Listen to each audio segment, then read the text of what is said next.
Welcome back to my channel. In this video, I will guide you on how to download and install MovieBox on your laptop or PC, step by step. Step 1. Enable App Installer. Go to your PC settings and make sure apps from outside Microsoft Store are allowed. Step 2. Get an Android emulator. MovieBox is mainly for mobile, so first download and install an Android emulator like BlueStacks or Nox Player on your laptop PC. Step 3. Install the emulator. Follow the on-screen setup instructions. Sign in with your Google account and finish setup. Step 4. Download MovieBox APK. Inside the emulator, open a browser and search for the MovieBox APK file. Save it in your system. Step 5.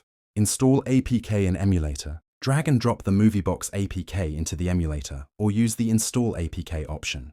Step 6. Launch MovieBox. Once installed, open MovieBox inside the emulator. It will work just like on a phone, but now on your laptop or PC. Step 7. Enjoy.